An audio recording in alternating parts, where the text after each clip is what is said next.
Hi friends, welcome to top 10 channel. ఈ video ద్వారా మనం బెస్ట్ 5 AI వెబ్సైట్స్ గురించి అయితే తెలుసుకోబోతున్నాం. సో నవే డేస్ మనం ఏం చేసినా మనం AI గురించి అయితే మనం ఆలోచిస్తున్నాం. AIని మన జీవితంలో అయితే ఒక భాగం చేసుకున్నాం అనమాట. సో చివరికి మనం వాట్సాప్ చేసినా మనం AI అయితే యూజ్ చేస్తున్నాం. సో వాట్సాప్లో కూడా మనకి AI అయితే అంటే ఆర్టిఫిషియల్ ఇంటెలిజెన్స్ అయితే ఇంట్రడ్యూస్ అయిందనమాట.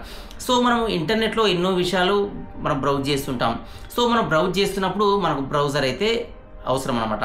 సో ఇలా ఆర్టిఫిషియల్ ఇంటెలిజెన్స్ ఉన్న బ్రౌజర్స్ ఏంటి అని చెప్పి మనం తెలుసుకోవడానికి నేను వీడియోలో అయితే నేను ఆ బ్రౌజర్స్ ఏంటని డిస్కస్ చేస్తాను. సో టాప్ 5 ఆర్టిఫిషియల్ ఇంటెలిజెన్స్ ఉండే బ్రౌజర్స్ని నేను ఈ వీడియోలో అయితే సజెస్ట్ చేయబోతున్నాను అనమాట. సో దీనిలో చూసుకుంటే మనకు టాప్ 5 బ్రౌజర్స్ ఉన్నాయి. సో ఈ బ్రౌజర్స్ ఎలా వర్క్ చేస్తాయి, దీంట్లో ఎలాంటి AI ఫీచర్స్ ఉన్నాయని చెప్పి మనం వీడియోలో అయితే డిస్కస్ చేసుకుందాం. సో ఎవరికైతే ఈ AI కంటెంట్ కావాలనుకుంటారో నార్మల్ బ్రౌజింగ్తో పాటు, సో వాళ్ళకి ఈ బ్రౌజర్స్ చాలా యూస్ఫుల్గా ఉంటాయి అనమాట.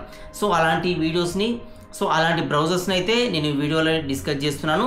సో వీడియోలోకి వెళ్ళే ముందు ఇంకా నా ఛానల్ ఎవరైతే సబ్స్క్రైబ్ చేసుకోండి.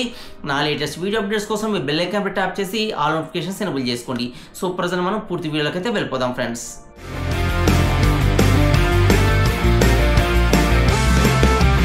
ఈ బెస్ట్ AI వెబ్సైట్స్ గురించి చూసుకుంటే దీనిలో ఫస్ట్ బ్రౌజర్ వచ్చేసి మైక్రోసాఫ్ట్ వల్ల ఎడ్జ్ బ్రౌజర్ అనమాట. సో ప్రీవియస్ దీంట్లో ఎలాంటి AI కంటెంట్ ఉండేది కాదు. బట్ నవే డేస్ ఏంటంటే ఇది చాలా మాడిఫై అయితే అయింది. దీనిలో AI కంటెంట్ను కూడా ఇంట్రడ్యూస్ అయితే చేశారనమాట. సో దీనిలో చూసుకుంటే ఇలా కోపైలట్ అని చెప్పి మనకు డైరెక్ట్గా బ్రౌజర్లో ఉంటుంది. లేదంటే మనకి ఇక్కడ బ్రౌజర్ ఐకాన్ పైన చూసుకుంటే మనకి ఇలా ఇంకొక కోపైలట్ ఐకాన్ అయితే ఇస్తారు. సో దీంట్లో మనకి ఏదైనా కావాల్సిన దాన్ని సెర్చ్ చేసి అయితే తెలుసుకోవచ్చు. సో ఇది ఆర్టిఫిషియల్ ఇంటెలిజెన్స్ అయితే మనకు ఆన్సర్స్ అయితే ఇస్తుంది అనమాట. సో మనం ఏ కంటెంట్ సెర్చ్ చేసినా ఇప్పుడు చాట్ GPT ఎలా అయితే వర్క్ చేస్తుందో సో అలా ఇదైతే వర్క్ చేస్తుంది. సో ఇది ఇన్బిల్ట్ ఆర్టిఫిషియల్ ఇంటెలిజెన్స్తో అయితే వస్తుందన్నమాట. సో దీంట్లో ఉండే ఈ ఆర్టిఫిషియల్ ఇంటెలిజెన్స్ పేరు కోపైలట్ అనమాట. సో ఇలా మనకు ఈ బ్రౌజర్ అయితే యూస్ఫుల్గా ఉంటుంది. సో నెక్స్ట్ బ్రౌజర్ చూసుకుంటే ఇది వచ్చేసి బ్రేవ్ బ్రౌజర్ అనమాట. సో ఈ బ్రేవ్ బ్రౌజర్లో కూడా మనకు చాలా టైప్స్ బ్రౌజర్స్ అయితే ఉన్నాయి. అంటే నార్మల్ బ్రౌజర్ ఉంది, అదేవిధంగా AIతో కూడిన బ్రౌజర్ కూడా ఉంది. సో ఈ AIతో కూడిన బ్రౌజర్ని ఏంటంటే బ్రేవ్ లియో AI బ్రౌజర్ అనేది పిలుస్తారనమాట. సో దీంట్లో ఈ బ్రేవ్ లియో AI బ్రౌజర్లో చూసుకుంటే మనకి బ్రౌజర్ ఇంటర్ఫేస్ అని మనకి ఇలా ఉంటుంది. ఇది చాలా అంటే స్మార్ట్గా వర్క్ చేస్తుంది. AI స్మార్ట్ కంటెంట్ అనేది మనం దీనిలో సెర్చ్ అయితే చేయవచ్చు అనమాట. సో ఈ AI కంటెంట్ అనేది ఈ బ్రౌజర్లో బిల్టిన్గా అయితే ఉంటుందన్నమాట. సో మనం దీనిలో ఏ క్వశ్చన్ కానీ ఏ సమ్మరైజ్ పేజెస్ అడిగినా కానీ ఇదైతే చూపిస్తుంది. సో ఇదే కాకుండా దీనిలో చాలా యాక్టివిటీస్ అయితే చేయొచ్చు. ఇదే కాకుండా చాలా ప్రైవసీ ఫోకస్ బ్రౌజర్ అనమాట. అంటే చాలా ప్రైవసీగా ఉంటుంది. సో ఈ బ్రౌజర్లో ప్రైవసీ కాకుండా యాడ్స్ కూడా రావు. సో మనల్ని ఏమైనా ట్రాక్ చేసే ట్రాకర్స్ కూడా ఇదైతే బ్లాక్ చేస్తుంది.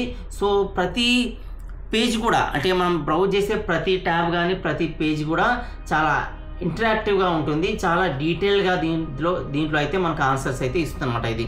సో ఇదే కాకుండా అనానిమస్గా మనం సెర్చ్ చేయవచ్చు. అంటే మనం VPNs యూజ్ చేస్తాం కదా, సో అలా అనానిమస్గా సెక్యూర్గా యూజ్ చేయవచ్చు. మనం ఎవరికి కనిపించకుండా అంటే మనం సెర్చ్ చేసే కంటెంట్ ఎవరికి కనిపించకుండా దీంట్లో అయితే సెర్చ్ చేయవచ్చు.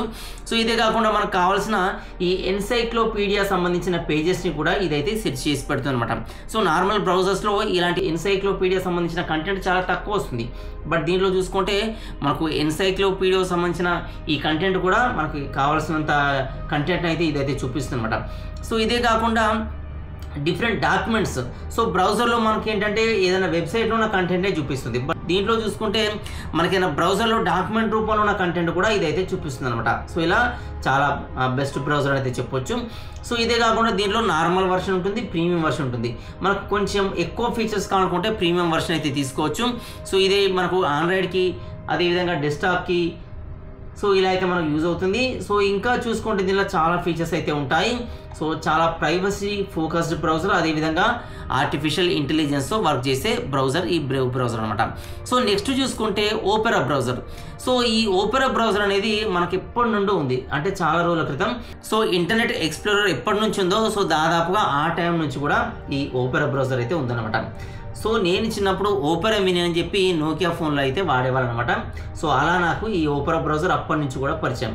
కానీ ఏంటంటే ఈ రోజులు గడుస్తున్న కొద్దీ దీని యూసేజ్ అనేది తగ్గిపోయింది. ఎందుకంటే ఇది ఎక్కువ డెవలప్మెంట్ అయితే ఈ మధ్యకాలంలో చేయలేదు. సో ఇప్పుడు రీసెంట్గా ఏంటంటే దీంట్లో కూడా ఈ ఎక్కువ డెవలప్మెంట్ చేస్తూ బ్రౌజర్లో కొత్త ఆప్షన్స్ యాడ్ చేస్తూ అదేవిధంగా దీంట్లో ఈ ఆర్టిఫిషియల్ ఇంటెలిజెన్స్ కూడా ఇంక్లూడ్ అయితే చేశారనమాట. అంటే నార్మల్ బ్రౌజర్తో కాంపిటీషన్గా ఇదైతే దీనిలో ఫీచర్స్ అయితే దీనిలో ఎనేబుల్ చేశారు. సో దీంట్లో ఈ ఆర్టిఫిషియల్ ఇంటెలిజెన్స్ బ్రౌజర్ చూసుకుంటే ఓపెరాలో దీని పేరు ఓపెరా GX అనమాట. అంటే ఓపెరాలో నార్మల్ బ్రౌజర్స్ కూడా ఉంటాయి. సో వాటితో పాటు ఈ GX అనే బ్రౌజర్ కూడా ఉంటుంది. సో ఈ GXలో మనకు ఆర్టిఫిషియల్ ఇంటెలిజెన్స్ సంబంధించిన ఫీచర్స్ అన్నీ చాలా ఉంటాయన్నమాట. సో దీంట్లో ఏంటంటే తక్కువ ర్యామ్ని ఆక్యుపై చేస్తుంది, ఈ CPU స్పీడ్ ఎక్కువగా వర్క్ అయ్యే విధంగా చేస్తుంది, నెట్వర్క్ యూసేజ్ కూడా తక్కువ చేస్తుంది, డిస్కార్డ్ లేదంటే ట్విచ్ లాంటి ఈ ఏవైతే బ్రౌజర్స్ ఉంటాయో అవి డిఫాల్ట్గా దీంట్లో అయితే యూజ్ చేసుకునే విధంగా దీంట్లో అయితే ఉంటాయన్నమాట. సో దీంట్లో చూసుకుంటే మనకు విత్ ఏఐతో అయితే ఈ బ్రౌజర్ అయితే వస్తుంది. సో దీనిలో గేమర్స్ యూజ్ చేస్తే చాలా కంటెంట్ని అయితే ఇంక్లూడ్ చేశారు. అంటే గేమర్స్కి ఎలా ఫాస్ట్గా వర్క్ కావాలో సో అలాంటి స్పీడ్ కానీ అలాంటి ఇంటెలిజెన్స్ కానీ దీంట్లో అయితే ఇంక్లూడ్ చేస్తారనమాట. చాలా ఫాస్ట్గా వర్క్ అయితే చేస్తుంది. సో ఇదే కాకుండా చాలా ఫీచర్స్ అయితే ఉంటాయి గేమర్స్ సంబంధించినవి కానీ నార్మల్గా బ్రౌజర్స్ ఎవరైతే బ్రౌజ్ చేస్తుంటారో ఇంటర్నెట్ కంటెంట్ని సో వాళ్ళకి యూజ్ అయ్యే కంటెంట్ కానీ స్పీడ్ కానీ కస్టమైజేషన్ కానీ ప్రైవసీ కానీ డెస్క్టాప్ ఫీచర్స్ కానీ మొబైల్ ఫీచర్స్ కానీ సో ఇలా రకరకాల ఫీచర్స్ అన్నీ ఈ ఓపెరా బ్రౌజర్లో అయితే ఇంట్రడ్యూస్ చేశారు. సో ఇవే కాకుండా థీమ్స్ ఇంట్రడ్యూస్ చేశారు. ఇవే కాకుండా ఏఐ కంటెంట్ని అంటే మనకు యూనిక్గా మనకు ఏమైనా పర్టికులర్గా ఏమైనా సెర్చ్ చేయాలనుకుంటే సో అది మనకు ఆ పర్టికులర్ కంటెంట్నే మనకు చూపిస్తుంది అనమాట. సో ఇలా యూనిక్ కంటెంట్ కానీ లేదంటే యూనిక్ ఫీచర్స్ కానీ ఇలా మనకు చూపించే విధంగా దీంట్లో అయితే ఇంట్రడ్యూస్ చేశారు. సో ఇదే కాకుండా దీనిలో ఇంకా చాలా సెర్చ్ ఫీచర్స్ అయితే ఉంటాయన్నమాట. సో ట్యాబ్స్ చూసుకున్నా వర్క్ స్పేస్ చూసుకున్నా ఈ యాడ్స్ని బ్లాక్ చేసే విధంగా యాడ్ బ్లాకర్ చూసుకున్న ఫేస్బుక్ మెసేజెస్ చూసుకున్న ఈ స్నాప్చాట్ కానీ లేదంటే వీడియో అవుట్పుట్స్ కానీ బుక్ మార్క్స్ కానీ డేటా సింక్రనైజేషన్ కానీ ఈ ఫైల్స్ని ఈజీగా సెండ్ చేయడం కోసం కానీ బ్యాటరీ సేవర్ కానీ ఒకవేళ ల్యాప్టాప్ వాడుతున్నట్టయితే యూనిట్ కన్వర్స్ కానీ సో ఇలా చాలా ఫీచర్స్ ఈ బ్రౌజర్లో అయితే మనకు ఇన్బిల్ట్గా వస్తాయి అనమాట. మనం ఎక్స్టర్నల్గా మనం ఏది యాడ్ చేసుకోవాల్సిన అవసరం లేకుండానే దీంట్లో అయితే ఇస్తున్నారు. సో ఇదే కాకుండా చాలా ఏఐ కంటెంట్ కూడా ఉంటుంది. అంటే ఆర్టిఫిషియల్ ఇంటెలిజెన్స్తో మనం బ్రౌజ్ చేసే విధంగా దీంట్లో అయితే కంటెంట్ అయితే దీంట్లో ఇంక్లూడ్ చేసినమాట. సో ఇలా one of the best AI browser Opera browser అయితే చెప్పొచ్చు అనమాట. నెక్స్ట్ చూసుకుంటే ఈ బ్రౌజర్ పేరు సిగ్మా బ్రౌజర్ అనమాట. సో ఇది సిగ్మా OS అనే వాళ్ళు అయితే దీన్ని డిజైన్ చేశారు, మాడిఫై చేశారు. సో ఇక్కడ మనకు ఈ బ్రౌజర్ మనం డౌన్లోడ్ చేసుకుంటే దీనిలో చాలా ఫీచర్స్ అయితే ఉంటాయన్నమాట. సో దీనిలో కూడా బిల్ట్ ఇన్ ఏఐ ఫీచర్స్ అయితే ఉంటాయి. సో బ్రౌజర్లోనే మనకు కావాల్సిన కంటెంట్ అంతా కూడా మనకు న్యూస్ లెటర్స్ కానీ లేకపోతే ఇంకేదైనా కంటెంట్ కానీ మనం అయితే చూసుకోవచ్చు, ఆర్గనైజ్ చేసుకోవచ్చు, గ్రూప్స్గా డివైడ్ చేసుకోవచ్చు, ఫ్లో మోడ్లో పెట్టుకోవచ్చు. అదేవిధంగా మనం దీంట్లో ఉన్న ట్యాబ్స్ని మనం సైడ్ బై సైడ్ పెట్టుకుంటాం. సో అలా కాకుండా దీనిలో వర్టికల్ ట్యాబ్స్ అయితే పెట్టుకోవచ్చు అనమాట. సో ఈ కంటెంట్ అయిపోయిన తర్వాత లేదంటే ట్యాబ్ వర్క్ అయిన తర్వాత అది టాస్క్ ఎండ్ అయినట్టుగా అయితే మనకు దీంట్లో అయితే చూపిస్తుంది. దీంట్లోనే స్ప్లిట్ స్క్రీన్ మోడ్ పెట్టుకోవచ్చు బ్రౌజర్లో మనం పీసీలో ఉన్నట్టుగా. అదేవిధంగా ఫ్లైట్ సెర్చ్ కానీ ఇవన్నీ చేసుకోవచ్చు. స్మార్టర్గా ఇది వర్క్ చేస్తుంది. దీంట్లో ఏంటంటే లేజీ సెర్చ్ అని చెప్పి ఒక ఫీచర్ అయితే ఉంటుంది. సో ఎవరైతే లేజీగా ఉంటారో తక్కువ మనము ఇన్పుట్ ఇచ్చి అంటే తక్కువ కంటెంట్ ఇచ్చి మనకి ఎక్కువ కంటెంట్ కావాలనుకున్న వాళ్ళకి ఇది చాలా బెటర్గా అయితే వర్క్ చేసే విధంగా దీంట్లో ఉంటుందన్నమాట. సో ఇదే కాకుండా మనం ఏది అడిగినా మనకు దీంట్లో అయితే ఈ సెర్చ్ ఇంజిన్ నుంచి కాకుండా డైరెక్ట్గా ఏఐ నుంచి అయితే ఇది ఆన్సర్స్ అయితే చేస్తుంది అనమాట. కోపైలట్ లాగా లేదా చాట్ జీపీటీ లాగా ఇదైతే మనకు ఆన్సర్ చేస్తుంది. సో దీంట్లో ఇదే కాకుండా లుక్ ఇట్ అప్ అనే ఫీచర్ ఉంటుంది. సో మనకు పర్టికులర్ కంటెంట్ కావాలి, ఇది ఎక్కడుంది, ఇది ఏంటి అని చెప్పి అడిగితే సో ఆ పర్టికులర్ కంటెంట్ గురించే మనకైతే ఇది చూపిస్తుంది అనమాట. సో దీనిలో ఫైండ్ జెన్ ఇంటర్నెట్ అని చెప్పి ఒక ఫీచర్ అయితే ఉంటుంది. సో ఇది మన ఇంటర్నెట్ బ్రౌజింగ్ని చాలా సింప్లిఫై చేస్తుంది అనమాట. సో ఇలాంటి ఫీచర్ అయితే చూసుకోవచ్చు అనమాట. సో దీంట్లో ఈ పించ్ అవుట్ జూమ్ అనే ఒక ఫీచర్ అయితే ఉంటుంది. అంటే ఒక పర్టికులర్ మనం ఏరియాని సెలెక్ట్ చేసి సో ఆ పర్టికులర్ ఏరియా ఏంటి అని చెప్పి మనం ఆ కంటెంట్ని ఆ పర్టికులర్ ఏరియా నుంచి అయితే మనం సెర్చ్ చేయవచ్చు అనమాట. సో ఇది కాకుండా మ్యాజిక్ థీమ్స్ ఉంటాయి, యాడ్ ఫ్రీ బ్రౌజింగ్ ఉంటుంది, ఫోకస్ మోడ్స్ ఉంటాయి. సో ఇవే కాకుండా దీంట్లో ఈజీ మైగ్రేషన్ ఉంటుంది. అంటే ఒక బ్రౌజర్ నుంచి ఒక బ్రౌజర్కి మనం సమ్ టైమ్స్ మైగ్రేట్ అవుతుంటాము. మన బుక్ మార్క్స్ కానీ సెర్చ్ హిస్టరీ కానీ మనం మైగ్రేట్ అయితే చేస్తుంటాం. సో ఇలాంటి కంటెంట్ అనేది దీనిలో ఈజీ మైగ్రేషన్ అయితే ఉంటుంది. మల్టిపుల్ లాగిన్స్ మనం చేసుకోవచ్చు. సింగిల్ కీ షార్ట్ కట్స్ అయితే మనం పెట్టుకోవచ్చు. అదేవిధంగా దీంట్లో ఆటో సింక్రనైజేస్ కానీ, కమ్యూనిటీ కానీ, మ్యాజిక్ రీనేమ్స్ కానీ, సో ఇలాంటి చాలా ఫీచర్స్ అయితే ఉంటాయన్నమాట. సో దీంట్లో వచ్చే ఈ ఏఐ కంటెంట్ దీన్ని ఏమంటారంటే స్విఫ్ట్ ఏఐ అని చెప్పి పిలుస్తారనమాట. అంటే ఇది బిల్ట్ ఇన్ ఓఎస్తోనైతే, అంటే బిల్ట్ ఇన్ ఈ బ్రౌజర్తోనైతే వస్తుందన్నమాట. సో దీంట్లో ఉండే ఈ ఏఐని స్విఫ్ట్ యూఐ అని చెప్పి పిలుస్తారు. మ్యాక్ ఓఎస్ కానీ ఈ విండోస్ ఓఎస్ కానీ కస్టమైజ్గా చేసుకునే విధంగా దీంట్లో ఈ యూఐ కూడా ఉంటుంది. యాపిల్ కీ చైన్ ఫీచర్ ఉంటుంది. అంటే యాపిల్ బ్రౌజర్ యూజ్ చేసే వాళ్ళకి కూడా ఇది సపోర్ట్గా ఉంటుంది. సేఫ్గా పాస్వర్డ్ని అయితే ఇది ఉంచుతుంది అనమాట. సో ఇది కాకుండా ఈ క్రోమ్ ఎక్స్టెన్షన్స్ ఏవైతే ఉంటాయో క్రోమ్ బ్రౌజర్ సంబంధించినవి, సో అవన్నీ దీంట్లో కూడా మనం యూజ్ అయితే చేసుకోవచ్చు. సో ఇలా మనకు చాలా ఫీచర్స్ ఉంటాయి. పేజీ సస్పెన్షన్ ఉంటుంది. ల్యాప్టాప్ వాడే వాళ్ళకి సేవ్ యువర్ బ్యాటరీ ఆప్షన్ వల్ల మనం ఈ బ్రౌజర్ వాడుతున్నప్పుడు ఎక్కువ పవర్ యూజ్ చేయకుండా పవర్ ఎఫిషియన్సీ అయితే ఇది వర్క్ అవుతుందన్నమాట. సో నేషనల్గా రన్ అయ్యే ఏఏ కిట్ వల్ల మనకు చాలా బెటర్గా అయితే బ్రౌజర్ అయితే పర్ఫామ్ చేస్తుంది. సో ఇలాంటి ఫీచర్స్ అయితే ఈ సిగ్మా బ్రౌజర్లో అయితే ఉంటాయి. సో నెక్స్ట్ బ్రౌజర్ చూసుకుంటే దీని పేరు ఆర్క్ మాక్స్ బ్రౌజర్ అనమాట. సో దీని ఆర్క్ అనే కంపెనీ వాళ్ళు దీన్ని డిజైన్ చేశారు. ది బ్రౌజర్ పేరు వచ్చేసి మ్యాక్స్ అనమాట. సో ఇది మొబైల్స్కి పనిచేస్తుంది, అదేవిధంగా పీసీకి కూడా పనిచేస్తుంది.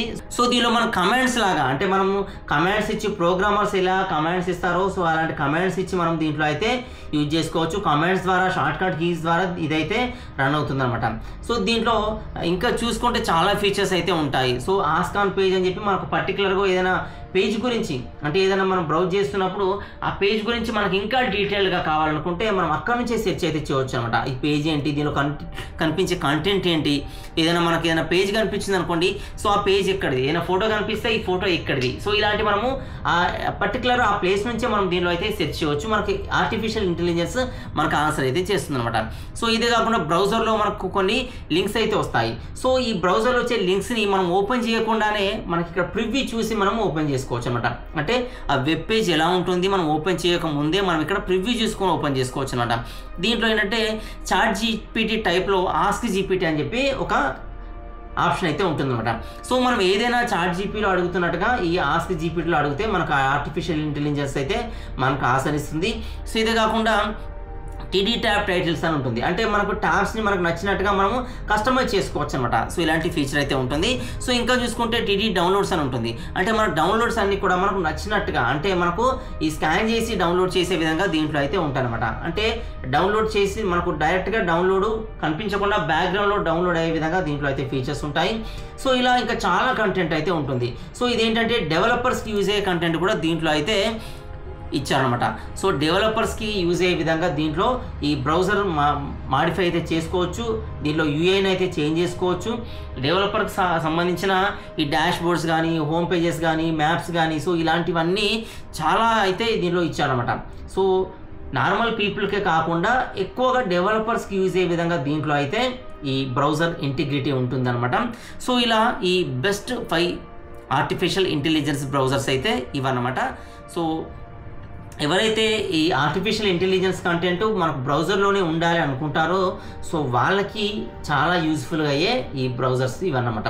సో ఇది ఫ్రెండ్స్ మనం ఈ వీడియోలో ఆర్టిఫిషియల్ ఇంటెలిజెన్స్ బ్రౌజర్స్ గురించి. సో వీడియో మీకు యూస్ఫుల్గా ఉందనుకున్నాను. వీడియో మీకు నచ్చితే లైక్ చేయండి. ఇంకా నా ఛానల్ ఎవరైతే సబ్స్క్రైబ్ చేసుకోండి. వీడియోస్ అన్ని మీ ఫ్రెండ్స్ కూడా యూస్ఫుల్గా అనిపిస్తే వాళ్ళు కూడా షేర్ చేయడం అయితే మర్చిపోకండి ఫ్రెండ్స్. Thanks for watching.